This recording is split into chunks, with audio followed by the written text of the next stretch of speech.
యోగ్యమైన దినమున అయోగ్యమైన నేను కూడా మీ మధ్యలో పాలు పొందడానికి ప్రభు నన్ను కూడా జ్ఞాపకం చేసినందుకై ప్రభుని కీర్తిస్తూ ఉంటున్నా. లేఖనాల్లో నుంచి కొరింథీయులకు రాసిన మొదటి పత్రిక 7వ అధ్యాయము. కొరింథీయులకు రాసిన మొదటి పత్రిక 7వ అధ్యాయము 29 నుంచి 31 వరకు కలిసి ఓసారి చదువుకుందాం.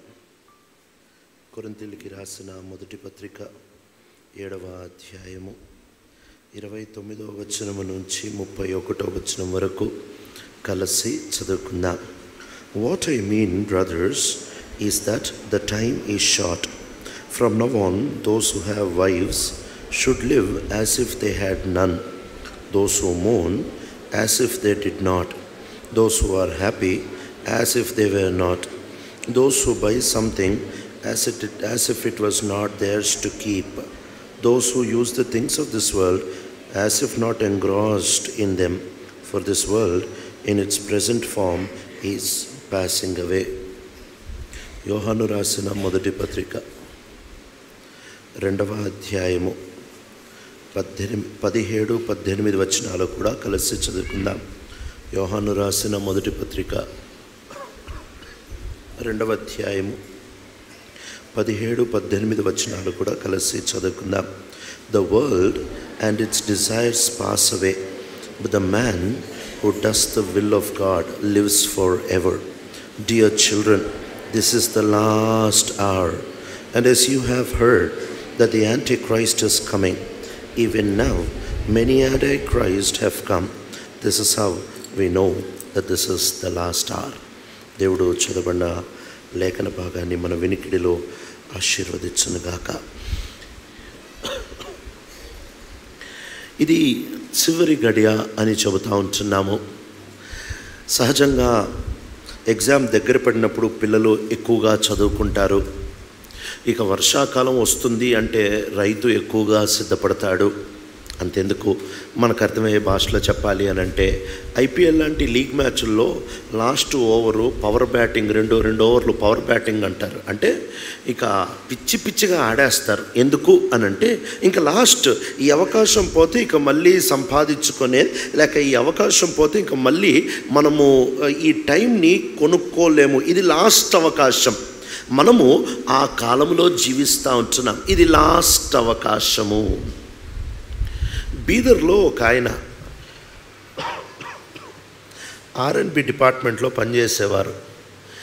ఆయన ఒక దినాన్న తన ఇంటికి వచ్చి తన సతీమణితో అన్నారు, ఒక ఊరు దగ్గర పొలం కొందాం అనుకుంటున్నాను, రా చూసొద్దాము అని అన్నారు.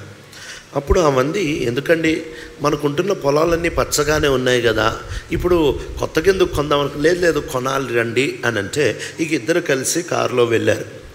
ఆ ఊరు బీడుబాడిపోయిన ఊరు, అసలు వర్షాలే ఉండవు.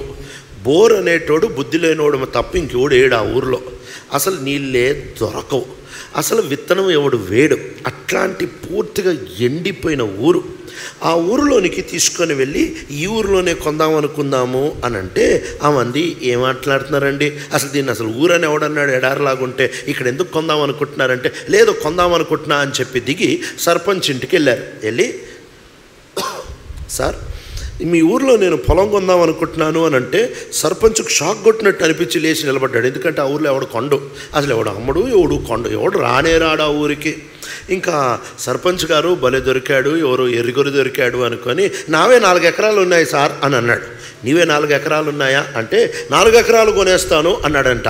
అప్పుడు ఈయన అనుకున్నాడంట, భలే దొరికాడు, ఈయన లడ్డు దొరికినట్టు నాకు అనుకొని అప్పుడు ఈయన అడిగాడు, ఎంత ఎకరం అంటే అసలు అక్కడ అమ్మేవాడే లేడు, ఇక ఎకరానికి 50,000 అన్నా కొనేవాడు లేడు, ఎందుకన్నా మంచిదని ఊరికట్ట రాయేసాడంట.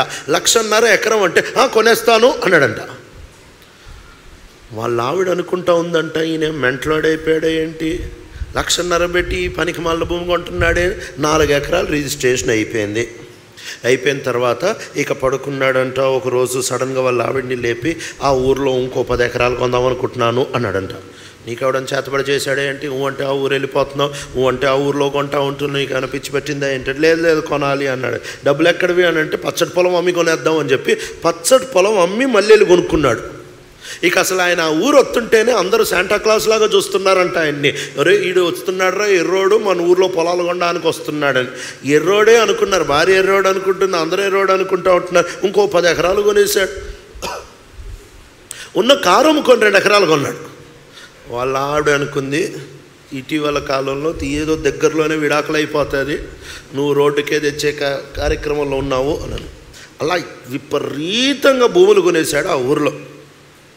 అందరూ పిచ్చోడు అనుకుంటా ఉంటున్నారు, భార్య కూడా పిచ్చోడు అనుకుంటా ఉంది. 4 నెలలు తిరిగాయి. 4 నెలలు తిరిగిన తర్వాత ఒక గవర్నమెంట్ ఆర్డర్ బయటకు వచ్చింది. ఏంటి ఆ గవర్నమెంట్ ఆర్డర్ అంటే, పలానా ఊరు గుండా 6 లైన్ హైవే పడబోతుంది అనే ఆర్డర్ వచ్చింది. ఆ ఆర్డర్ చూడంగానే ఊర్లో అందరూ పిచ్చోడు ఆయన కాదురా మనం, 1,50,000కి ఎకరం అమ్మేసామరా, 2 లక్షలకు అమ్మేసామరా.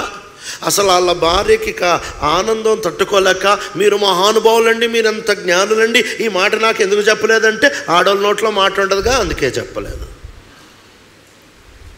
ఆయన రానున్న 4 నెలల్లో ఇక్కడ హైవే పడబోతుంది అని తెలిసి ఉన్నదంతా అమ్ముకొని పోయి పెట్టుబడి పెట్టేశాడు. నిజంగా యేసయ్య తిరిగి వస్తాడు అనే నమ్మకం నీకు నాకు ఉంటే మనం చేసేది కూడా అదే. ఒకవేళ గనక యేసుప్రభు వస్తాడని చెప్పుకుంటూ పెట్టుబడి పెట్టకపోతే దానంత అబద్ధం ఇంకోటి ఉంటుందా? నిజంగానే ఆయన వచ్చేదైతే ఇలా బతుకుతామా అని, నిజంగా ఆయన వచ్చేవాడైతే పెట్టుబడి పెట్టకుండా ఇంత సరదాగా జీవిస్తామా అని, నిజంగా ఆయన వచ్చేవాడైతే ఇంత ఆషామాషగా అసలు ఏమాత్రము కూడా ఆయన రాజ్యం మీద దృష్టి పెట్టకుండా, అసలు దేవుని మీద దృష్టి పెట్టకుండా ఆషామాషగా ఇంత కేర్లెస్గా ఇంత జాగ్రత్తతో జీవించగలవా అని ఆ వ్యక్తి వెంటనే తొందరపడ్డాడు. తన పొలాలు అమ్ముకున్నాడు, తన డబ్బులు అమ్ముకున్నాడు, తన కారు అమ్ముకున్నాడు. ఎందుకు అని అంటే 4 నెలలతో వెళ్తే ఈడెవడు అమ్ముడు, 4 నెలలతో వెళ్తే కోట్లు పలుకుతాయి, నేను కొనలేను అని చెప్పి వెంటనే ప్రతిస్పందించగలుగుతా వచ్చాడు. ఎంత జ్ఞానముతో వ్యవహరిస్తున్నారు డబ్బుని సేవించేవారు. డబ్బు ఎప్పుడు దొరుకుతుందో కరెక్ట్ టైంలో వెళ్ళిపోతున్నారు కదా. ఈ రోజుల్లో డబ్బుని వాళ్ళు సేవిస్తున్నట్టు ప్రభు వస్తాడు, ప్రభు గ్యారంటీగా వస్తాడు, నన్ను తీసుకెళ్తాడు అనే నమ్మకం ఉంటున్న మనం పెట్టుబడి పెట్టకుండా ఎలాగుంటాము? 64 సంవత్సరాలు ఈ మందిర పరిచర్య కొనసాగుతూ వచ్చింది అని అంటే దీంట్లో ఎంతమంది పరిశుద్ధులు పెట్టుబడి పెట్టారో. ఈరోజు ప్రభు తన రాజ్యాన్ని కడుతున్నాడు, ప్రభు తన సంఘాన్ని కడతా ఉంటున్నాడు. నా సంఘాన్ని నేను కడతాను, పాతాళ లోక ద్వారంలో దాని ఏట నిలబడలేవు అని ప్రభు చెబుతా వచ్చాడు. ఈ సంఘం మాత్రమే నిలబడుతుంది. ఏ సాఫ్ట్వేర్ కంపెనీ అన్నా, ఏ ఎంఎన్సీ అయినా, ఏ గవర్నమెంట్ అయినా, ఏ రాజ్యమైనా, ఏ రాజ్యాంగమైనా ఒకరోజు కూలిపోతుంది. పంచభూతములు మిక్కుటమైన వేండ్రంతో లయమైపోయే దినం దూరము లేదు. అయితే ఆ దినము రాకమునిపే ఆయన చెబుతా ఉంటున్నాడు. నిలబడేదేంట్రా అని అంటే, నిలబడేది ఒక సాఫ్ట్వేర్ ఇండస్ట్రీ కాదు, నిలబడేది ఒక రియల్ ఎస్టేట్ కాదు, నిలబడేది ఒక పాలసీ కాదు, నిలబడేది ఒక షేర్స్ కాదు, క్రిప్టో కరెన్సీ కాదు, నిలబడేది బిట్ కాయిన్ కాదు, నిలబడేది సంఘము. ఈ సంఘం నిలబడుతుందని నిజంగా నమ్మితే, పాట కాదు మాట కాదు, ఈ సంఘం నిలబడుతుంది నిజంగా నమ్మితే పెట్టుబడే రుజువు. నువ్వు గనక ఏమీ పెట్టకుండా యేసయ్య వస్తాడు తీసుకొని పోతాడంటే దేవదూతలకు పెద్ద కామెడీ షో లాగా ఉంటుంది. నిన్ను చూసే వాళ్ళకు కూడా అపహాసంగానే ఉంటుంది. ఏంటో అంటాడే వీడు, పోతాను అంటాడు కానీ ఉన్నట్టే బతుకుతాడు, వీడు పోడన్నట్టే బతుకుతున్నాడు కానీ మాట మాత్రం పోతా. వీడి స్టైల్ చూస్తే, వీడి విధానం, వీడి వాలకము, వీడి అలవాట్లు చూస్తే ఇక్కడోడే అన్నట్టే ఉంటాడు కానీ పేరు అడ్రస్ మాత్రం అక్కడోడని చెప్పుకుంటా ఉంటున్నాడు. ఎంత కన్ఫ్యూజింగ్గా ఉంటుంది కదా. అసలు ఈరోజు క్రిస్టియన్ లైఫ్ అనేది బయట ప్రపంచానికి ఎంత కన్ఫ్యూజింగ్ ఉందంటే, మనం చెప్పేదేమో నేను వెళ్ళిపోతున్నాను కానీ ఒక చిన్న ఇంచు జాగా దగ్గరకు వచ్చేటప్పటికి మొన్న క్రైస్తవ కుటుంబాన్ని కలిసా. మొన్న మళ్ళీ కలిశాను, కొన్ని సంవత్సరాల నుంచి తెలుసు వాళ్ళు నాకు. ఆస్తికి తగాదుల్లో సొంత అన్నదమ్ములు అక్క చెల్లెలు కోర్టులో కేసు వేసుకొని తిరుగుతున్నారు. 2 విశ్వాసులే. బళ్ళకు ఒకరు ముందు కూర్చుంటారు, వాళ్ళు వెనక కూర్చుంటారు. ఇంకా ఓ రోజు పంచాయతీ పెట్టి పెద్దోళ్ళు కూర్చోబెట్టి మాట్లాడిస్తే, మీరు విశ్వాసులు, సంఘంలో ఉంటున్న పెద్దలు కూర్చోబెట్టి మాట్లాడిస్తే, మీరు విశ్వాసులు కదండి, మీరు విశ్వాసులు కదండి, సర్దుకొని పోండి, మనం వెళ్ళేది ఒకే పరలోక రాజ్యం కదా అని అంటే, వాళ్ళు లేసి ఏమన్నారు తెలుసా? నేను షాక్ అయ్యాను. ఈడొచ్చే పరలోకానికి నేను పోను, ఈడొచ్చే పరలోకానికి నేను పోను. యేసయ్య వస్తాడని ఏమాత్రం నమ్మకం ఉండేవాడు అంటాడు ఈ మాట. అసలు ఎక్కడికి వెళ్ళిపోతున్నామండి మనం? భలే చక్కగా నవ్వుతున్నాం, కానీ మనకు కూడా అలాంటి వెనక చరిత్రలు ఉన్నాయి. సస్తే మాట్లాడాం కదా, ఆడ పక్కన కూర్చోం కదా, వాళ్ళు చేసింది ఇంకా గుర్తుపెట్టుకుంటాంగా. దావీదంట దేవుని హృదయానుసారుడంట, మహానుభావుడు సారు. ఆ సార్ గారు చచ్చిపోతా తన కొడుకుని పిలిచి ఏదో పాలసీలో, ఏదో ప్రీమియంలో, ఏదో ఉంటున్న ఆస్తి కాగితాలో ఇవ్వక చచ్చిపోతా ఏమిచ్చి చచ్చిపోయాడు తెలుసా? ఇదిగో చూడు, షిమ్మి నాకేం చేశాడో నాకు భలే గుర్తుంది, నేను ప్రమాణం చేసి ఆయన ఏమనలేనని నా కక్ష తీర్చుకోలేకపోయాను, నువ్వు మాత్రం నా కక్ష తీర్చుకోవే. యోవాబు అని ఒకడున్నాడు, వాడు నా బంధువే, కానీ నాకు చాలా కీడు చేశాడు, నేను ఆయనని ఏమీ చేయలేకపోయాను, నువ్వు మాత్రం వదలొద్దు, చంపేయే. ఇది మహానుభావుడు చచ్చిపోతా ఇచ్చిపోయిన వారసత్వం. ఈ రోజుల్లో మనం ఈ కొనసాగింపులో ఉన్నామేమో. పలానోడిని గుర్తుపెట్టుకో, పలానామో గుర్తుపెట్టుకో, ఆమె ఏముందో తెలుసా, ఈయన ఏమన్నాడో తెలుసా. మనమా పోయేటోళ్ళము, తెస్టేసుకొని పోయే పాటలు పాడేవాళ్ళం మనం, అంతే. మనం పోయేటోళ్ళ బ్యాచ్లాగా అసలు కనపడట్లేదుగా. ఈ రోజుల్లో పోయేవాడు, యేసయ్య వస్తే నేను వెళ్ళిపోతాను అని అనుకునేవాడు ఎలా బతుకుతాడు? పెట్టుబడి పెట్టి బతుకుతాడు. ఒక వ్యక్తి జీవితం తూకిగా ఒక క్యారెక్టర్ స్టడీని మీ ముందు నేను పెట్టడానికి ప్రయత్నం చేస్తాను. ఆ వ్యక్తి ఎట్లా పెట్టుబడి పెట్టాడు అనే కొన్ని విషయాలు మీ ముందు పెట్టడానికి ప్రయత్నం చేస్తాను. ఎందుకు ఆ క్యారెక్టర్ని తీసుకుంటున్నాను అని అంటే, ఆయన పెట్టిన పెట్టుబడి ఈ గదిలో ఉంటున్న మనం అందరం పెట్టగలము, ఈ మందిర ఆవరణంలో ఉంటున్న మనం అందరము ఆ పెట్టుబడి పెట్టగలం కాబట్టే ఆ క్యారెక్టర్ని తీసుకుంటా వచ్చాను. వద్దాం అపోస్తుల కార్యాలకి. అపోస్తుల కార్యాలు సంఘము సడన్గా పెరిగింది. 120 మంది ఉంటున్న సంఘం అకస్మాత్తుగా 3000, అకస్మాత్తుగా 5000, అలా అసలు కొలతకు మించి సంఘం పెరిగిపోతూ ఉంటే సంఘం అక్కర్లు కూడా పెరిగిపోతున్నాయి. ఎప్పుడైతే సంఘం అక్కర్లు పెరిగిపోతూ ఉంటున్నాయి, సంఘంలో ఉంటున్న కొరతలు పెరిగిపోతూ ఉంటున్నాయి. అది కూడా ఈ ప్రజలకి చాలా అక్కర్లు. ఎందుకు చాలా అక్కర్లు అని అంటే, వీళ్ళు చాలా దేశాల నుంచి పస్కా పండుగని ఆచరించడానికి ఆ ప్రాంతానికి వచ్చారు. ఆ ప్రాంతానికి వచ్చినప్పుడు అక్కడ పెంతెకొస్తు దినాన్న ప్రభు వాళ్ళని దర్శించి, వాళ్ళని ఆయన దర్శించి సంఘంలోనికి చేర్చిండగా ఇక వాళ్ళు తిరిగి వెళ్ళలేక అక్కడే ఆగిపోతూ వచ్చారు. చాలామంది ఇల్లు లేకుండా ఏదో వచ్చారు, పండగ చూసుకొని పోదాం అనుకున్న వాళ్ళు సంఘం ఆరంభమయ్యేటప్పటికి ఇక పోకుండా ఆగిపోతూ వచ్చారు. వాళ్ళకి 3 పూట్ల భోజనం చూసుకోవాలి, వాళ్ళ వసతులు చూసుకోవాలి, వాళ్ళకి కావాల్సిన అక్కర్లన్నీ తీర్చుకోవాలి. అందుకే ఆ సంఘంలో అంత అక్కర ఉంటా వచ్చింది. ఆ విస్తారమైన అక్కరున్నప్పుడు ఇప్పుడు అపోస్తులందరికీ ఏమీ అర్థం కావట్లేదు. ఒకరోజు మేము ఒక కూడిక పెట్టాం. పెడితే ఆ కూడికి ప్రార్థన ఎక్కువ చేసాం కానీ విశ్వాసం తక్కువ పెట్టాం. ప్రార్థన మాత్రం ఎక్కువే చేసాము కానీ, అంటే ప్రార్థన ఎప్పుడు ఎక్కువ చేయలేము కానీ, అంటే మా తరహాకి కొంచెం ఎక్కువే చేసాము కానీ విశ్వాసం మాత్రం తక్కువ ఉంటా వచ్చింది. దేవుడు ఆ ప్రార్థన వింటా వచ్చాడు. మేము 400 మందికి భోజనం చేసాము, వచ్చారు 800 మంది. ఇప్పుడు అందరూ పరిగెత్తేది ఎక్కడికి? నేను ఎక్కడో మూలలో కూర్చొని ఉంటే పరిగెత్తుకుంటూ వచ్చాడు. వచ్చి అన్నా ఏం చేయాలని. ఏమైందిరా నాయన అంటే, అన్నా 400కి వంట చేయించాము కదన్నా అంటే, చేయించామురా. 800 వచ్చారన్నా, కౌంట్ తీసుకుంటే అటు ఇటు తిరిగి తినేటప్పటికి 1000 అయిపోతారన్నా, మరి ఏం చేసేది అని అంటే, ఏం చేసేది నాకేమర్థం అవుతుంది, నేనేం చేస్తాను, నాకేమీ తెలియదు పో అన్నా. ఏందన్నా ఏమి తెలియదు పో అంటామేంటి? ఇంకా ఆ తర్వాత గుండె జారిపోయింది. నువ్వు పో అని చెప్పి తలుపేసుకున్నావు, కూర్చున్నా. ఎవరు తీసుకురమ్మన్నారు ప్రభా ఇంతమందిని? మేమేదో ప్రార్థన చేస్తే ఈ రేంజ్లో వింటావా? తీసుకొచ్చావు, నాకేమీ తెలీదు, నేను ఏమి చేయాలో కూడా అర్థం కావట్లేదు. ఇప్పుడు పొయ్యి ఎక్కించినా అవ్వదు, వర్కౌట్ అవ్వదు. ఏం చేసుకుంటావో నాకు తెలియదు. జనానికి ఉపవాసాత్మ పోస్తావో తెలియదు, లేకపోతే జనం తినకుండా వెళ్ళిపోతారు నాకు తెలియదు, లేకపోతే ఉన్నది సరిపెడతావు, నాకు ఏం చేస్తావో తెలియదు. నాకు బయటకు పోయే ధైర్యం కూడా లేదు. ఏమన్నా అయిపోని నేను బయటకు పోనని నేర్చుకుంటా కూర్చున్నా. గంట అయిపోయింది, 2 గంటలు అయిపోయింది, ఎవడు రావట్లేదు అటు నుంచి ఇటు. ఇక నేను లోపలే కూర్చొని బయటికి వెళ్ళే ధైర్యమే లేదు. ఇక తర్వాత ఒకడు వచ్చాడు. వచ్చి, అన్నా అందరు తినేశారు వెళ్ళిపోయారన్నా, ఇంకా మిగిలిందన్నా. ఏంట్రా ఏం చెప్తున్నావు? అందరూ తిన్నారా అంటే అందరూ తిన్నారన్నా, తినంగా మిగిలిందన్నా.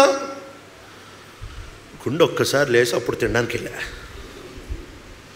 ఎందుకు అనంటే ఇలాంటి పరిస్థితులు వచ్చేస్తాయి.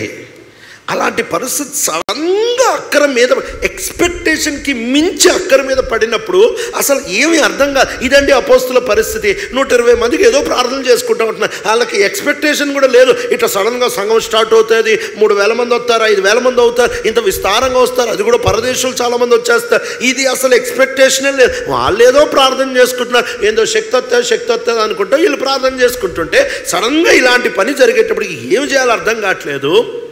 ఇప్పుడు ప్రతిరోజు పొద్దున్న బ్రేక్ఫాస్టు, లంచు, డిన్నరు, అక్కర్లు అన్నీ పెరిగిపోతూ ఉంటున్నప్పుడు అపోస్తులు చాలా కృంగిపోతూ ఉంటున్నారేమో, లేక కలవరపడతా ఉంటున్నారేమో. ఆ టైంలో ఈ యవనస్తుడు అక్కర్ని చూశాడు. చూసి వస్తున్నాం. 4వ అధ్యాయం అపోస్తుల కార్యాలు 4వ అధ్యాయము 36, 37 వచనాలు చదువుతారు ఎవరన్నా? అపోస్తుల కార్యాలు 4వ అధ్యాయము 36, 37 వచనాలు. తుప్రులో పుట్టిన లేవీడొకడు, యోసేపు అని ఒకడుండెను.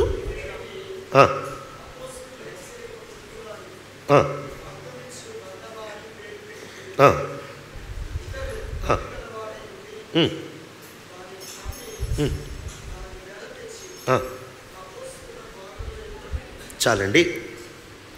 అక్కడ హెచ్చరిక పుత్రుడు అని ఉంటుంది, కానీ ఇంగ్లీష్ బైబిల్లో సన్ ఆఫ్ ఎంకరేజ్మెంట్ అని ఉంటుంది. అంటే ఆదరణ పుత్రుడు, కన్నడలో అయితే ధైర్యదాయక అని ఉంటుంది. అంటే ధైర్యం ఇచ్చినవాడు. ఈ వ్యక్తి అక్కర చూశాడు. అక్కర చూడంగానే అయ్యో అపోస్తులు ఇంత కలవరపడుతున్నారే, అయ్యో అక్కర్లు పెరిగిపోతున్నాయే, ఈ చాలా అక్కర్లు ఉన్నాయి, ఎట్లన్నా ఈ అక్కర తీర్చాలి అని చెప్పి బహుశా ప్రార్థన చేశాడేమో.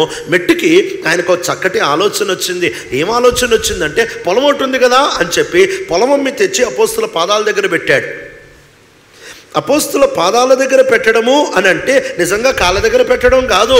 అపోస్తుల పాదాల దగ్గర పెట్టడం అంటే మీ ఇష్టం ఏమన్నా చేసుకోండి అని అనడం. అంటే మనం కూడా ఇలాంటి భాషలు కొన్ని వాడుతూ ఉంటాంగా, వాడితో జాగ్రత్త, వాడితో నువ్వు జాగ్రత్తగా లేకపోతే తల మీద ఎక్కి కూర్చుంటాడు. అది నిజంగా తల మీద ఎక్కి కూర్చుంటాడా? కాదు. అంటే దాని అర్థం ఏంటంటే వాడికి కొంచెం వెసులుబాటు ఎక్కువ ఇచ్చావంటే జాగ్రత్త నిన్నే ఏలుతాడని అర్థం. తల మీద ఎక్కి కూర్చోవడం అంటే వాస్తవం కాదు కదా. అట్లానే ఈ పదం కూడా కాళ్ళ దగ్గర పెట్టారు అని అంటే నిజంగా కాళ్ళ దగ్గర పెట్టారని కాదు, కానీ మీ ఇష్టం సార్ అని ఇచ్చేయడం.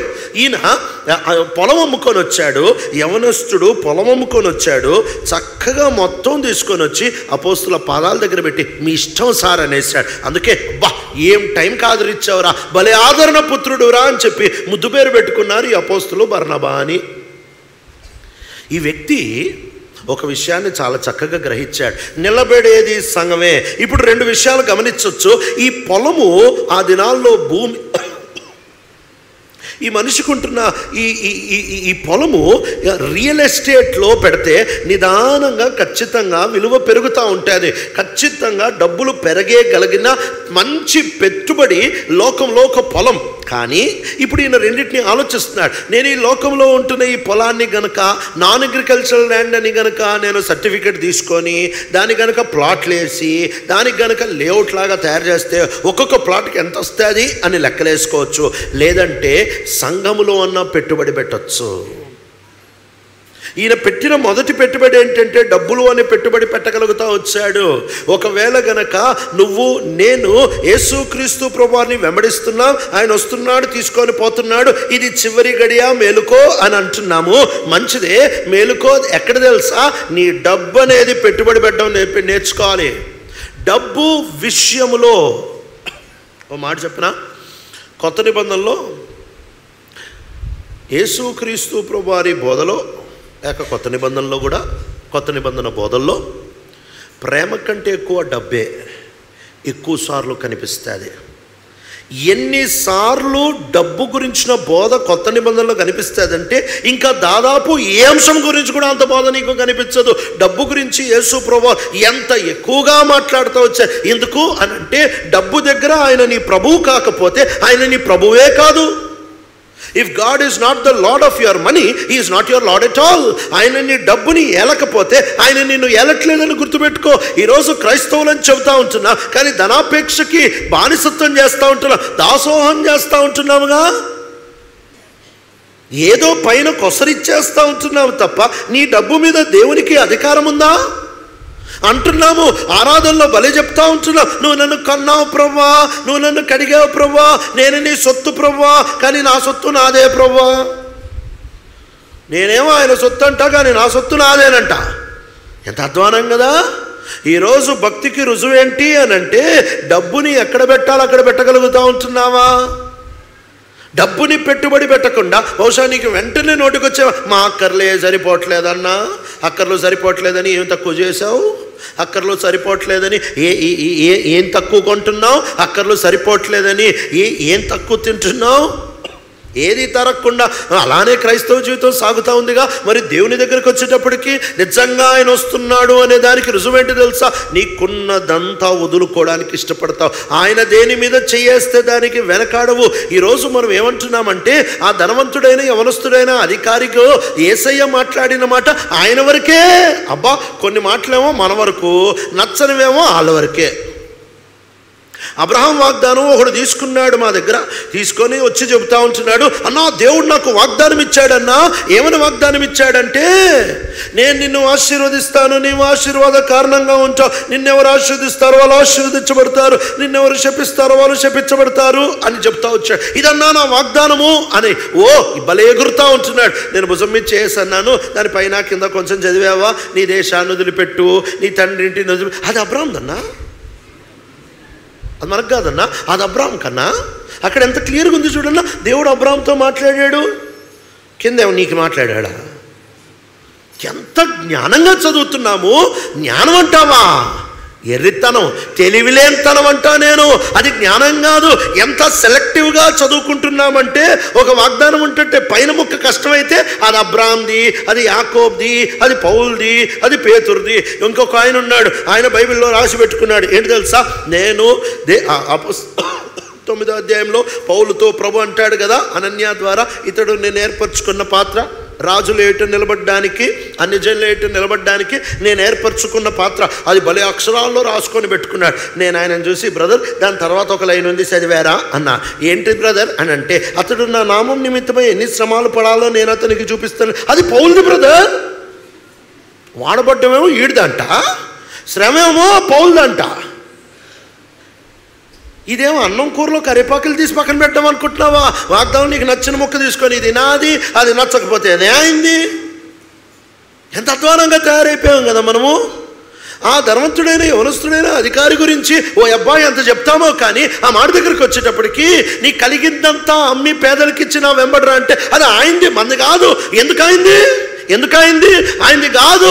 ఆయనకి దేవుడు చెప్తా వచ్చిన మాట ఏంటంటే, నీ మీద నాకు పూర్తి హక్కు కావాలి, లేకపోతే గెట్అవుట్.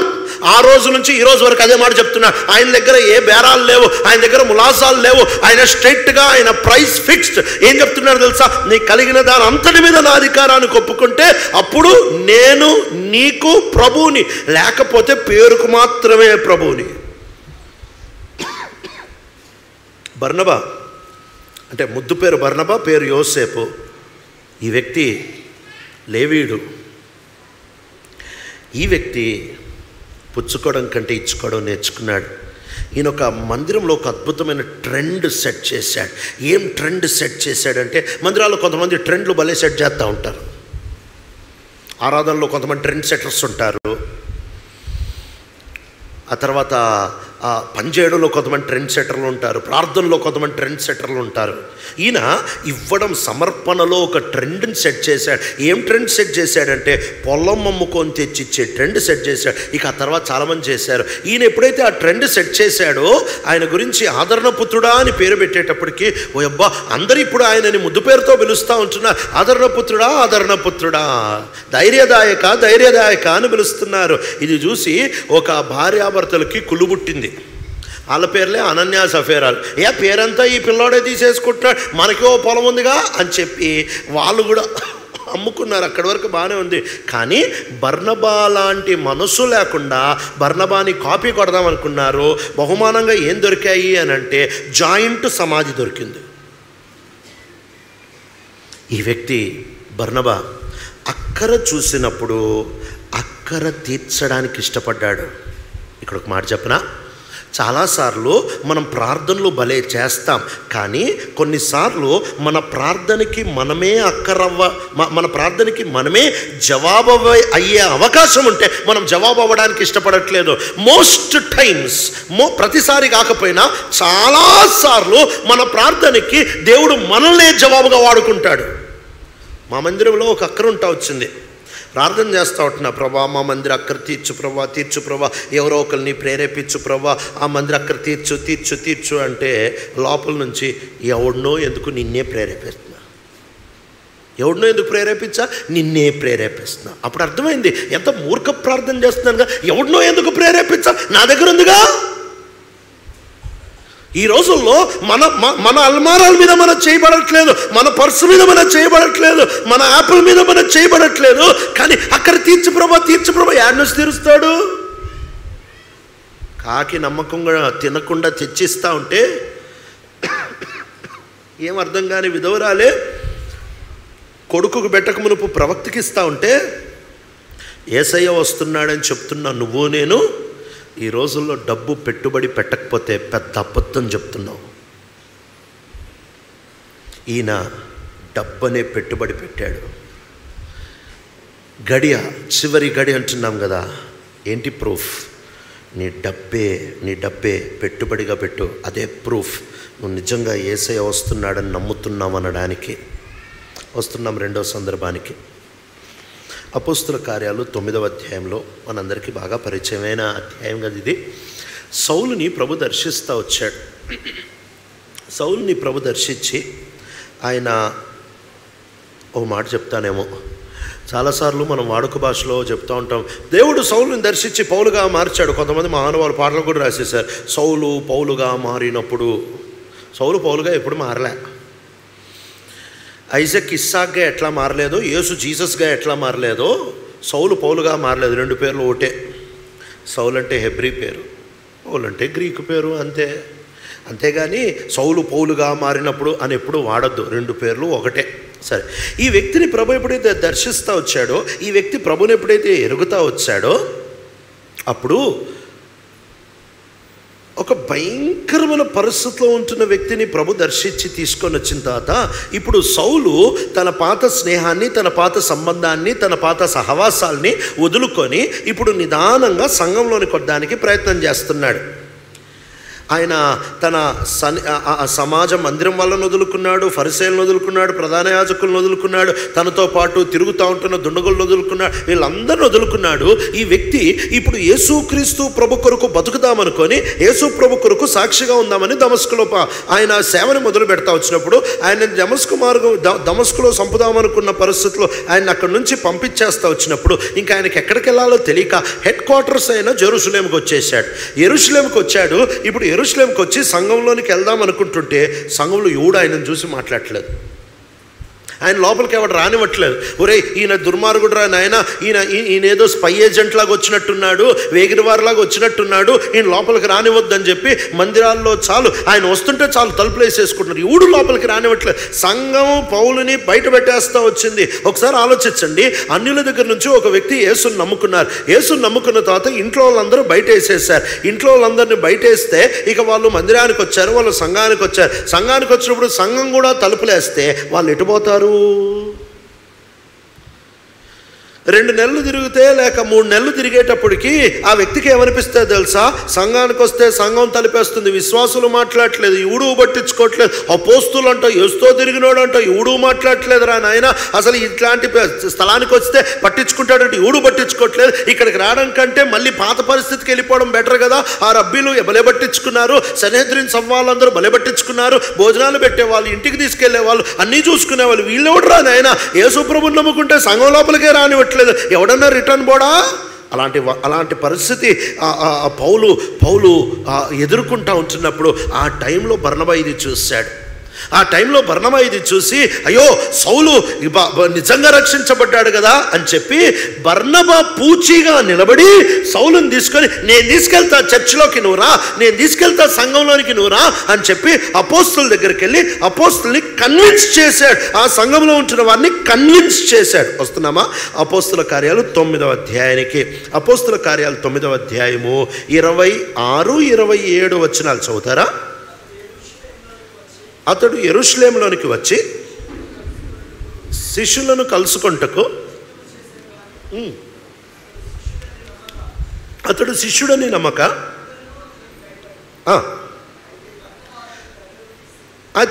అయితే బర్నబా అతని దగ్గరికి తీసి అపోస్తుల యొద్దకి తోడుకొని వచ్చి అతడు త్రోవలో ప్రభుని చూచిననియు ప్రభువు అతనితో మాట్లాడిననియు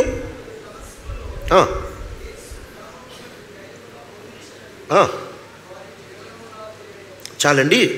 బర్నబాయే ఆ రోజు లేకపోతే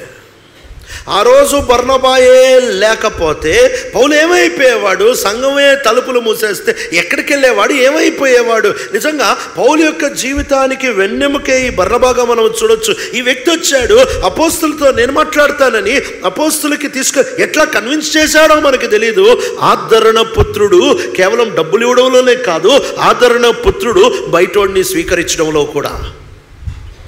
ఈరోజు ఈ సంఘం వ్యాపిస్తూ వచ్చిందంటే 8 మందితో ఆరంభమైన సంఘం వ్యాపిస్తూ వచ్చింది అని అంటే కొత్తగా వచ్చిన వాళ్ళని ఎవరో ఆదరించుంటారుగా, ఎవరో ప్రార్థన చేసి ఉంటారుగా, ఎవరో వాళ్ళ సుఖాలలో వాళ్ళ దుఃఖాలలో వాళ్ళ దగ్గరికి వెళ్ళుంటారుగా, ఎవరో భుజం మీద చేసి నేనున్నాను నీ కోసమని ఉంటారుగా.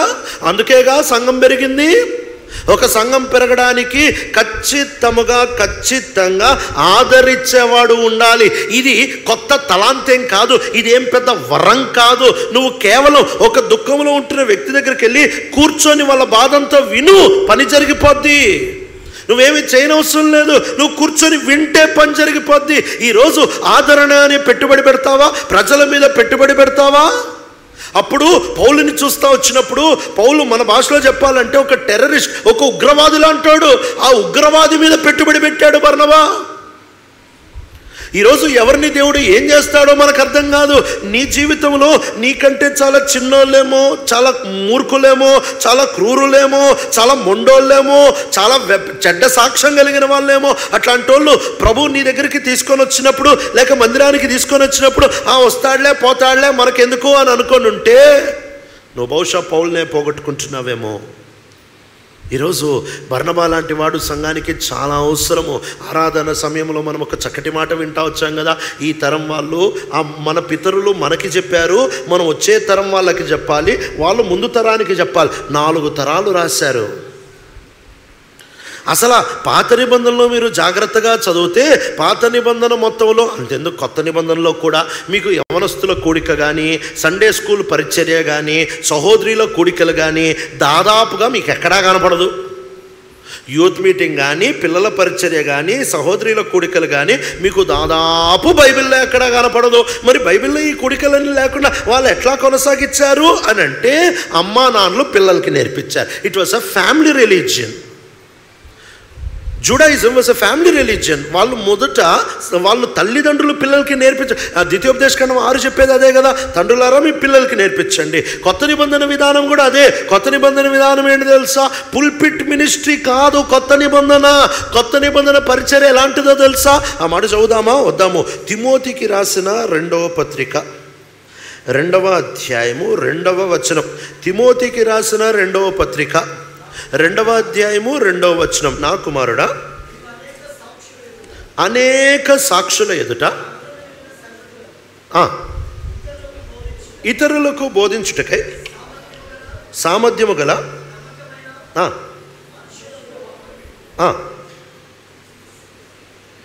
సరే, ఇక్కడ ఒకసారి ఇంగ్లీష్లో చదువుతా ఉంటున్నాను. And the things you have heard me say in the presence of many witnesses entrust to reliable men who will also be qualified to teach others.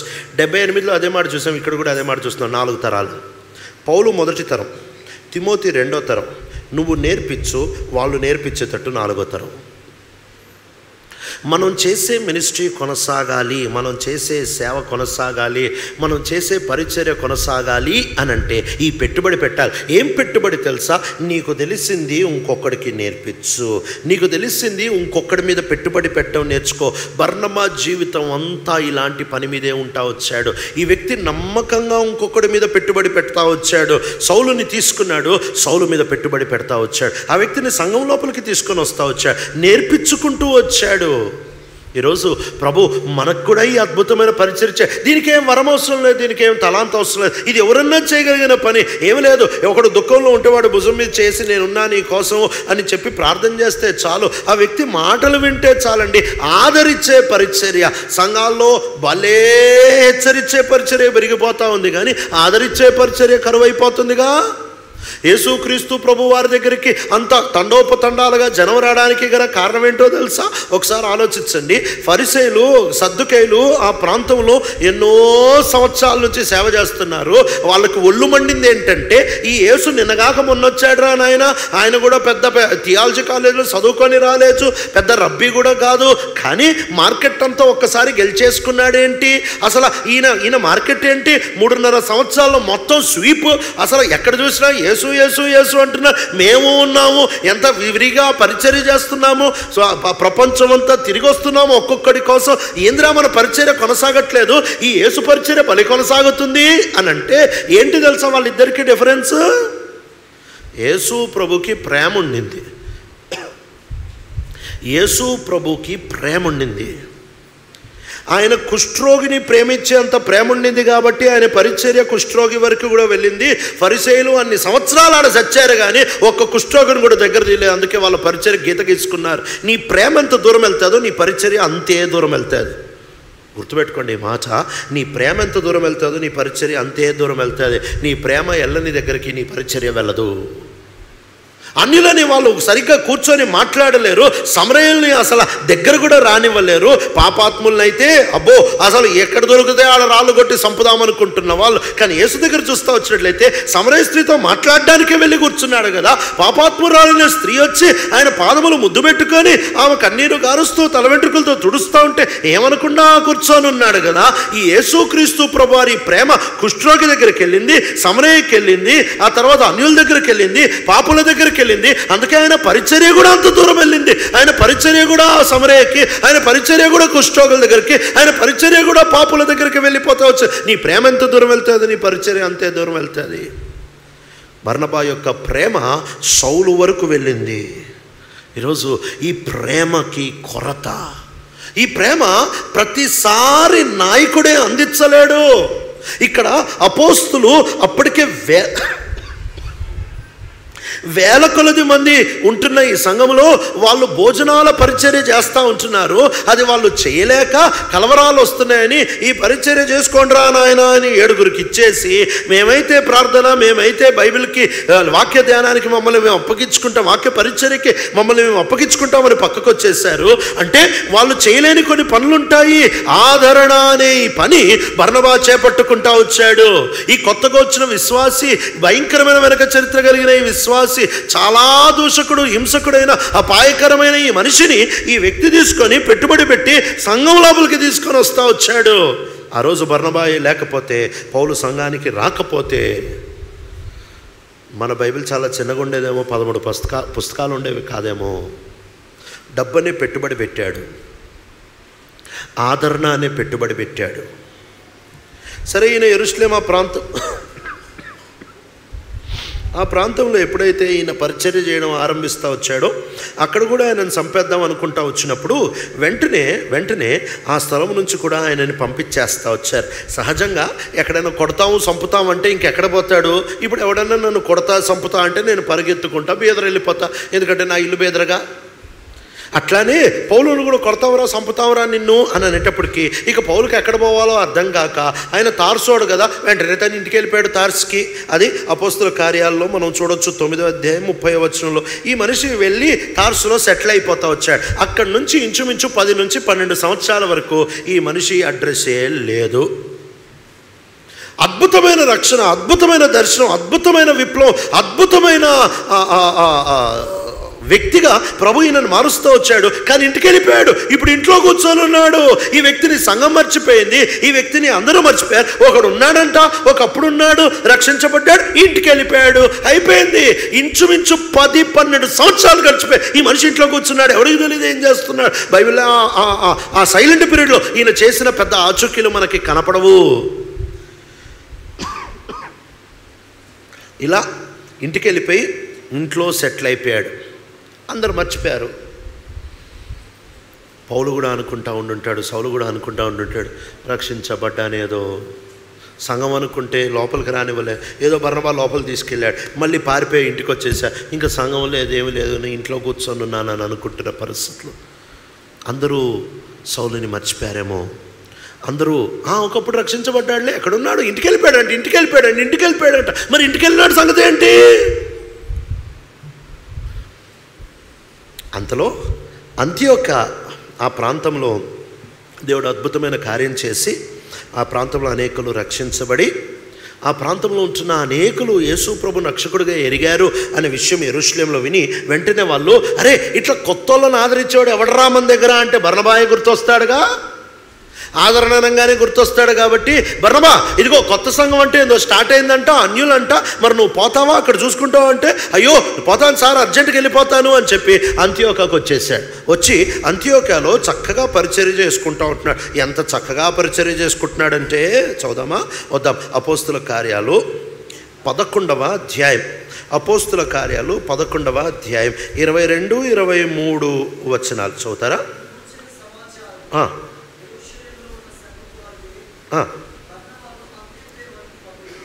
బర్నబాను అంతియోకకు పంపిరి దేవుని కృపని చూచి సంతోషించి చదువుతున్నా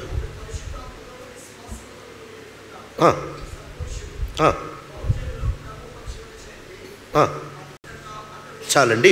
ఇక్కడ చూస్తూ వచ్చినట్లయితే బర్నబాని అంతియోక సంఘంలో ఏదో పరిచర్య బలి జరుగుతుందంటే పోయి చూసిరా అంటే ఈయన వెళ్ళాడు. వెళ్ళి ఆయన చక్కగా వారిని ఆదరించాడు. ఆ మాట ఎంత చక్కటి మాట కదా, ఇంగ్లీష్ బైబిల్లో ఉంటుంది. He encouraged them. అక్కడ సంఘాన్ని ఆదరిస్తూ ఉంటున్నాడు, వ్యక్తిని ఆదరించడం నేర్చుకున్నాడు, ఇప్పుడు సంఘాన్ని ఆదరించడం నేర్చుకున్నాడు. ఈయన ఎప్పుడైతే సంఘంలో ఉండి పరిచర్య చేస్తూ ఉంటున్నాడో ఇప్పుడు సంఘంలో భలే కొత్త వాళ్ళు వచ్చేస్తూ ఉంటున్నారు. సంఘంలో పరిచర్య విపరీతంగా కొనసాగిపోతూ వచ్చింది. భలే చక్కటి పరిచర్య, ప్రజలు పెరిగిపోతున్నారు, అందరూ బర్నబా మాటలు వింటున్నారు, బర్నబా బోధకుడిగా పెరుగుతూ ఉంటున్నారు. అంతా బాగుంది. వేదికంతా బర్నబా చుట్టే తిరుగుతూ ఉంది. ఆ టైంలో బర్నబా సడన్గా మొత్తం పరిచర్య వదిలేసి వెళ్ళిపోయాడు. అందరూ బర్నబా మాట వింటున్నారు, సంఘం పెరుగుతుంది, చాలా చక్కగా జరుగుతుంది పరిచర్య. అనేక మంది యేసు ప్రభుని ఎరిగి వాళ్ళు ప్రభు దగ్గరికి వస్తూ ఉంటున్నారు, సంఘం భలే పెరుగుతూ ఉంది. అకస్మాత్తుగా ఆయన సంఘాన్ని వదిలేసి బర్నబా వెళ్ళిపోతా వచ్చాడు. ఎక్కడికి వెళ్ళాడు, ఎందుకు వెళ్ళాడు అని అంటే, అందరూ మర్చిపోయిన సౌల్ని బర్నబా మర్చిపోలేదు. అయ్యో ఒక పిల్లోడు ఉన్నాడే, ఆ పిల్లోడు యేసుని ఎరిగాడే, కొన్ని రోజులు సంఘానికి వచ్చాడే, పరిస్థితిని బట్టి ఇంటికి పంపించేశామే, ఆయన ఇంట్లోనే ఉన్నాడే, ఆయనకి అద్భుతమైన వరాలు ఉన్నాయి కదా, దేవుడు ఆయనని పిలిచాడు కదా, ఆయనని సాక్షిగా ఉంచుతానని దేవుడు చెప్పాడు కదా అని చెప్పి ఆ మనిషి ఇంట్లో ఉన్నాడే అని చెప్పి అద్భుతమైన వేదికను వదిలిపెట్టి ఆ ఒక్క మనిషి కోసం వెళ్ళిపోతా వచ్చాడు. ఆ ఒక్క మనిషిని వెతుక్కుంటూ తన ఇంటికి వెళ్ళాడు. వెళ్ళి ఆ పట్టణం అంతా, ఆ ప్రాంతం అంతా వెతుక్కొని 25-26 వచనాల్లో ఆ తార్సు ప్రాంతం అంతా వెతుక్కొని ఈ సౌలుని కనుక్కొని, సౌలు ఇంకెన్ని రోజులు ఇంట్లో ఉంటావు, ఇదిగో మనం ఇద్దరం వెళ్ళిపోదాం, సంఘం రెడీగా ఉంది, వేదిక రెడీగా ఉంది, రా అని తీసుకొని వచ్చేసాడు. ఇక్కడ చాలా రిస్క్ తీసుకున్నాడు. ఏం రిస్క్ తీసుకున్నాడు తెలుసా? ఏం రిస్క్ తీసుకున్నాడు అని అంటే, ఇప్పుడు బర్నబా నాదే మార్కెట్ నడుస్తుంది, నేనే ఇప్పుడు కనుక సౌలుని తెచ్చాననుకో, నిదానంగా జనం సౌలు వెంబడెళ్తే నేనేమైపోతా? రిస్క్ తీసుకున్నాడు. ఎందుకు బర్నబా సౌలుని తెచ్చాడు? ఏం అవసరం? ఆయన హ్యాపీగా ఆయన పరిచర్య ఆయన చేసుకోవచ్చుగా. ఆ పోతే పోనీ ఇంటికి వెళ్ళాడు, నేనేం చేసుకున్నా, దేవుడు పిలుచుకున్నాడు, దేవుడు చూసుకుంటాడు అని అనొచ్చుగా. లేదు, ఈ వ్యక్తిని తెచ్చుకున్నాడు. ఎట్లా తెచ్చుకునేటప్పుడు ఒక రిస్క్ ఎరిగి తెచ్చుకున్నాడు. ఎందుకంటే సౌలు ఎవడో తెలుసు, సౌలు బల్లె మాట్లాడతాడని తెలుసు, సౌలుకి బల్లె రోషం అని తెలుసు, సౌలుకి భయమే లేదని తెలుసు, సౌలు సాక్ష్యం చాలా చాలా విచిత్రంగా స్పెక్టాక్యులర్గా ఉంటుందని తెలుసు, వినడానికి సౌలుకి వాగ్దానాలు, పెద్ద వాగ్దానాలు ఉన్నాయని తెలుసు. ఇలాంటి పవర్ఫుల్ పర్సన్ని ఒకవేళ బర్నబా తీసుకొచ్చుకున్నాడు అని అంటే రేపు పొద్దున్న బర్నబా బయటికి వెళ్ళిపోతాడని కూడా తెలుసు. సౌలు నన్ను దాటిపోతాడు, పౌలు నాకంటే బాగా మాట్లాడతాడు, పౌలు నాకంటే ఎక్కువ రోషంగా పనిచేస్తాడు, పౌలు నాకంటే ఎక్కువ ప్రజల్ని ఆకట్టుకుంటాడు, ప్రజలందరి మనస్సు నిదానంగా పౌలు వైపు వెళ్ళిపోవచ్చేమో అనే ప్రమాదం ఉన్నప్పటికీ ఈ మనిషి ఆఖరి గడియ యేసయ్య వచ్చేసే గడియలో ఉంచిన యేసు ప్రభు వస్తున్నాడు, ఇక్కడ నేనైతే పౌలైతే పని జరిగితే చాలు అని ధైర్యంతో అద్భుతమైన వేదికను వదిలిపెట్టి సౌలుని ఎదుర్కొని వెళ్ళి తీసుకొని వచ్చేసాడట. ఏం మనిషి అండి, ఏం మనిషి. ఈరోజు నువ్వు ఇక్కడ కూర్చొని ఉన్నావంటే, నేను ఇక్కడ నిలబడున్నానంటే, మన లైఫ్లో మనకంటే బాగా బోధించగలిగిన వాళ్ళు కూర్చొని మనల్ని నిలబెట్టారు. ఇది వాస్తవం. ఇది నా జీవితంలో అయితే ససేమి నిజం. ఇదే ఊరు కావలి అనే ఊరిలో ఒక ఆయన మంచి బోధకుడు, భాష విపరీతమైన అనర్గళంగా మాట్లాడగలిగిన వాడు, మంచి తర్జుమాదారుడు, చక్కటి తర్జుమా చేస్తాడు. నా స్థానిక సంఘంలో యూత్ లీడర్. నేను ఇంజనీరింగ్ ఫస్ట్ ఇయర్లో ఉండేటప్పుడు ఫోన్ చేసి, బాబు నువ్వు యూత్ మీటింగ్ తీసుకో అన్నాడు. మనకప్పుడు ఇప్పటికీ తెలుగు సరిగా చదవడం రాదు, చెప్పడం రాదు, పబ్లిక్ అంటే భయం, మైక్ అంటే వణుకు. వద్దన్నా బాగా బోధించగలిగినాడు. కూర్చొని నన్ను నిలబెట్టాడు. నవ్వారు జనం, మళ్ళీ నిలబెట్టాడు. జనం వద్దన్నా సంపుతున్నాడు ఆయన, ఏందో రాసుకొని వచ్చి చదువుతాడేంది అని తిట్టారు. అయినా నిలబెట్టాడు. మంచి ఆపర్చునిటీస్ ఉన్నప్పుడు వెనక్కి వచ్చినవాడు నిలబెట్టాడు. ఈయనేంట్రా బాబు నాకిట్ట చుట్టుకున్నాడు అని అనుకునేవాడిని. ఈరోజు ఒక వ్యక్తి ఉన్నాడు అని అంటే కనపడకుండా ఎవరో నిలబెట్టేస్తుంటారు. వాళ్ళ పేరు, వాళ్ళ ప్లాట్ఫామ్, వాళ్ళ పరపత్తు, వాళ్ళ పరిచర్యలు ఏమైపోతాయా, కబ్జా అయిపోతుందా అనే భయం లేకుండా వదులుకునే వాళ్ళే అపోస్తలుడైన సౌలు లాంటి వాడిని తయారు చేయగలరు. ఈరోజు నాది అని పట్టుకున్న మనము ఏమీ చేయలేము. ఆయన దగ్గర నుంచి నేర్చుకున్న పని ముఖ్యం, మనం కాదు. ఎవడి ద్వారా పని జరుగుతాయి అని నిజంగా అన్న దగ్గర నేను నేర్చుకుంటా వచ్చాను. ఈరోజు బర్నబాకుంటున్న అద్భుతమైన అలవాటు, అసలు అవసరమే లేకపోయినా ఎత్తుక్కుంటా వెళ్ళి తీసుకొని వచ్చాడంట. ఇప్పుడు పరిచర్య భలే కొనసాగుతూ వచ్చింది. ఇలా పరిచర్య జరుగుతూ ఉంటున్నప్పుడు ఇప్పుడు వస్తున్నాం 13వ అధ్యాయానికి. 13వ అధ్యాయంలో మొదటిసారి సంఘం మిషనరీలని పంపిస్తూ ఉంది. వీళ్ళు ఉపవాసం ఉండి ఆయనని సేవించుచుండగా, ఇంగ్లీష్ బైబిల్ ఏమని ఉంటుందంటే 13:1-2 వచనాల్లో వాళ్ళు while they were fasting and worshipping the lord, వాళ్ళు ఉపవాసం ఉండి ఆరాధన చేయుచుండగా. ఈ అనుభవం ఎప్పుడైనా ఉందో లేదో నాకు తెలియదు కానీ ఉపవాసం ఉండి ప్రార్థన చేయట్లేదంట. సంఘం ఒక కొత్త పని చేసింది ఆ రోజు. తెలుగులో అయితే సేవించుచుండగా అని ఉంటుంది కానీ ఇంగ్లీష్ బైబిల్లో while they were fasting and worshipping the lord, వాళ్ళు ఉపవాసం ఉండి ఆరాధించుచుండగా. సెటిల్ అయిపోయారు, సంఘంలో బాగా పరిచర్య జరుగుతూ ఉంది. ఇప్పుడు ఈ సంఘంలో పెద్దలు వ్యాపించారు, ఈ సంఘంలో బోధకులు వ్యాపించారు, ఈ సంఘంలో ప్రవక్తలు వ్యాపించారు, పరిచర్య చక్కగా జరిగిపోతూ ఉంది. అకస్మాత్తుగా వీళ్ళు ఒక దినాన ఉపవాస ప్రార్థన పెట్టుకొని ఆరాధన చేస్తూ ఉంటున్నప్పుడు పరిశుద్ధాత్మ దేవుడు మాట్లాడుతూ వచ్చాడు. పరిశుద్ధాత్మ దేవుడు మాట్లాడి ఏమి చెప్తా వచ్చాడంటే, బర్నబా సౌలుకి నేను పిలిచిన పని కొరకై ప్రత్యేకపరచండి, మిషనరీ పని కొరకై ప్రత్యేకపరచండి అని చెప్పి ఆ రోజు బర్నబా సౌలు బయలుదేరి ఇక సేవ కొరకు తిరగడం మొదలు పెడతా వచ్చారు. ఊర్లు తిరుగుతూ వచ్చారు. దేవుని కొరకే భలే ప్రయాణాలు చేస్తూ వచ్చారు. అలా ప్రయాణం చేస్తూ ఉంటున్నప్పుడు ఎప్పుడైతే జాన్ మార్క్ని వాళ్ళు వెంట పెట్టుకొని తీసుకొని పోయారో ఒకేసారి 2100 అడుగులు పైకెక్కాల్సి వచ్చింది. తార్సు పర్వతాలు ఒకేసారి ఓడ మీద 203 కిలోమీటర్లు ప్రయాణం చేయాల్సి వచ్చింది. ఈ జాన్ మార్క్ అనే యవనస్తుడికి ఈ ప్రయాణం అంతా చూసేటప్పటికి పిచ్చెక్కిపోయింది. స్టార్టింగ్లోనే వీళ్ళు ఎంత ఎక్కుతున్నారంటే రాను నాకు మామూలుగా ఉండదు పండగ, మీతో వద్దు సార్, మీరేందో చాలా కష్టపడే బ్యాచ్ లాగా ఉన్నారు, మీరు అసలు రాత్రింబావుల్లో ఏమి చూడకుండా కొండలు ఎక్కుతున్నారు, ఓడల మీద ప్రయాణం చేస్తున్నారు, ఇదంతా నాకు సెట్ కాదని చెప్పి జాన్ మార్క్ అనే యవనస్తుడు మీరు చేసుకోండి సార్ సేవ, నేను ఇంటికి వెళ్ళిపోతున్నాను, ఇంటికి వెళ్ళిపోయాడు. ఇంటికి వెళ్ళిపోయిన తర్వాత ఈ పౌలు బర్నబాలు సేవ చేసుకుంటా తిరిగారు. సంఘాలు స్థాపించబడ్డాయి, కొట్టబడ్డారు. ఇద్దరు బల్లే దగ్గర. కానీ ఇలా జరుగుతూ వెళ్తూ ఉంటుండగా నిదానముగా బైబిల్ గ్రంథంలో ఒక మార్పు వచ్చేసింది. ఏమొచ్చేసింది అని అంటే 1342లో పౌలు బర్నబా అనే మార్పు వచ్చేసింది. అప్పటి వరకు బర్నబా ముందుండేవాడు, అప్పటి వరకు బర్నబాయే లీడర్, అప్పటి వరకు బర్నబాయే నడిపించేవాడు. ఇప్పుడు సడన్గా పేర్లు మారిపోయి ఇప్పుడు బర్నబా వెనక్కి వెళ్ళిపోయాడు, పౌలు ముందుకు వచ్చేసాడు. ఆ తర్వాత ఒక్కసారి 14లో మళ్ళీ బర్నబా పౌలు అని కనిపిస్తుంది. కానీ ఇంకా దాదాపుగా పౌలు బర్నబా ముందుకు వచ్చేసాడు. బర్నబా ఏమాత్రం ఫీల్ అవ్వట్లేదు. ఎందుకు అని అంటే, నేను ఇక్కడోని కాదు, నా ప్రభు వస్తాడు, నేను వెళ్ళిపోయేవాడిని, నేను ఇక్కడోని కాదు. ఏం ఫీల్ అయ్యేది ఉంది? పౌలు ద్వారా పని జరిగితే, బర్నబా ద్వారా పని జరిగితే చక్కగా వెనక్కి జారుకుంటా వచ్చాడు. పౌల్ని ముందు పెట్టడం నేర్చుకుంటా వచ్చాడు. ఇలా వీళ్ళు ప్రయాణం చేసుకొని మొదటి యాత్ర ముగించుకొని తిరిగి వచ్చిన తర్వాత ఇప్పుడు రెండోసారి మరలా వెళ్దామని అనుకుంటూ ఇప్పుడు పౌలు బర్నబాతో చెప్తున్నాడు. ఎంత విచిత్రం చూడండి ఈ వచనము. వద్దాం అపోస్తుల కార్యాలు 15వ అధ్యాయం 36వ వచనం. అపోస్తుల కార్యాలు 15వ అధ్యాయం 36వ వచనం చదువుతారా? కొద్ది దినములైన తర్వాత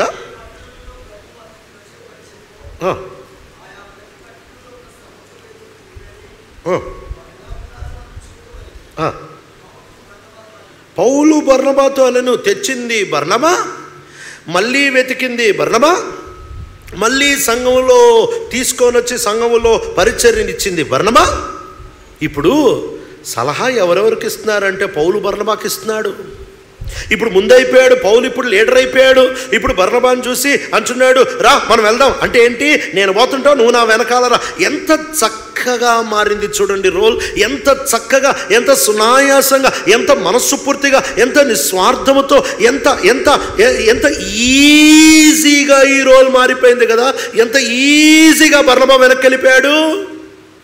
బర్నబా అనాలి, నువ్వు నాకు చెప్తున్నావేంది? నేనే కదా నిన్ను తెచ్చింది, నేనే కదా నీకు నేర్పించింది, నేనే కదా నిన్ను సంఘానికి తెచ్చింది, ఇన్ని చెప్పాల్సింది. ఎంత సులువుగా బర్నబా వెనక్కి వెళ్ళిపోతా వచ్చాడు. ఈ పరిచర్య చాలా అవసరం అండి, వెనక నిలబడే పరిచర్య. ఇంకొకడిని భవిష్యత్తు తరాన్ని తీసుకొని వచ్చి నువ్వు నా భుజాల మీద నిలబడరా, నేను కనపడకపోయినా పర్లే, పని జరిగించు చాలు. ఆ రోజు పౌలు బర్నబాని నడిపిస్తూ ఉంటున్నాడు. అప్పుడు బర్నబా అన్నాడు, సరే వెళ్దాము, జాన్ మార్కుని తీసుకొని పోదామంటే ఇక పౌలుకు భలే కోపం వచ్చింది. ఏం మాట్లాడుతావు నువ్వు? జాన్ మార్కా, ఆ పిరుకోడా, నాకొద్దు. ఒక ప్రయాణానికే వాడు తట్టుకోలేక ఇంటికి వెళ్ళిపోయాడు. ఇట్లాంటోడు నాకు పని చేయడు. అసలు మనం ఇప్పుడు వెళ్ళే ప్రయాణం ఇంకా భయంకరమైన ప్రయాణం, వాడు అసలు పనే చేయడు, వద్దు అని అన్నాడు. ఇప్పుడు బర్నబా ముందు ఒక అద్భుతమైన తీర్మానం తీసుకోగలిగిన ఒక అవకాశం ఉంది. ఏంటి తెలుసా? ఒక పక్కన పరిశుద్ధాత్మ దేవుడు వాడుకుంటున్న పౌలు, సంఘాలు స్థాపిస్తున్న పౌలు, పత్రికలు రాయిపోతున్న పౌలు, అద్భుత ఆశ్చర్యకార్యాలు చేస్తున్న పౌలు, శ్రమకి భయపడకుండా దూసుకొని పోతున్న పౌలు, ఇంతటి శ్రేష్టమైన నాయకుడితో కలిసి బర్నబా వెళ్ళొచ్చు. ఇంకో పక్కన ఒక పిరికోడు, ఒక యవనస్తుడు, ఒక సేవను వదిలిపెట్టి ఇంటికి పారిపోయినోడు, వాడితో అన్నా వెళ్ళొచ్చు. బర్నబా క్రాస్ రోడ్స్లో నిలబడ్డాడు. అద్భుతమైన లీడర్ అయిన పౌలుతో వెళ్ళాలా? సంచలనం సృష్టిస్తూ ఉంటున్న పరిచర్యలో పాలు పంపులు కలిగి ఉండాలా? అద్భుతమైన వేదికలు స్థాపించగలిగిన పౌలుతో వెళ్ళాలా? సంఘాలు నూతన పరిచర్యలని బ్రేకింగ్ పయనీర్ గ్రౌండ్ ఇలాంటి నూతన స్థలాలలోనికి వెళ్ళే దూసుకొని పోతున్న ఏమాత్రం వెనక్కి జరగని అపోస్తలుడైన పౌలుతో వెళ్ళాలా? లేకపోతే ఒక పిరుకోడైనా, ఒక యవనస్తుడైనా, ఒక సేవను వదిలిపెట్టి పారిపోయినోడితో వెళ్ళాలా? నిలబడి బర్నబా ఒక్కసారి ఆలోచించాడు. క్షణంలో తన పిలుపు తనకు అర్థమైపోయింది. ఫస్ట్ నుంచి నా పిలుపే ఆదరణ పుత్రుడు. పౌలు, నేను లేకపోయినా నువ్వు పరిచర్య చేసుకోగలిగిన స్టేజ్కి వచ్చేసావు పౌలు. నా స్థానాన్ని ఎవరన్నా తీసుకోవచ్చు పౌలు, నీతో ఎవరన్నా వస్తారు, నీతో ఎవరన్నా రాగలరు. నేను లేకపోయినా నువ్వు పరిచర్య చేసుకోగలవు. శీలు ఉన్నాడు, తీసుకొని పో. కానీ పౌలు, జాన్ మార్క్తో ఎవడూ పోడు, జాన్ మార్క్తో ఎవడూ ఉండడు. పౌలు, నేనుంటా. నా మిగిలిన శేష జీవితం అంతా జాన్ మార్కుకి తరబేది ఇవ్వడానికి నేను తీసుకొని వెళ్తా. జాన్ మార్కును ఒక సేవకుడిగా తయారు చేస్తాను అని అద్భుతమైన అవకాశాన్ని, సంచలనం సృష్టిస్తున్న పరిచర్యని, హెడ్లైన్స్లో ఉంటున్న పరిచర్యని, సంఘాలని స్థాపించే అద్భుతమైన పేరు పరిచర్యని చక్కగా వదిలేసుకొని ఆ వచనంలో కనుమరుగైపోయాడు బర్నబా కనుమరుగైపోయి జాన్ మార్క్ అనే ఒక యవనస్తుడిని తీసుకొని ఇక శేష జీవితం అంతా ఆ మనిషి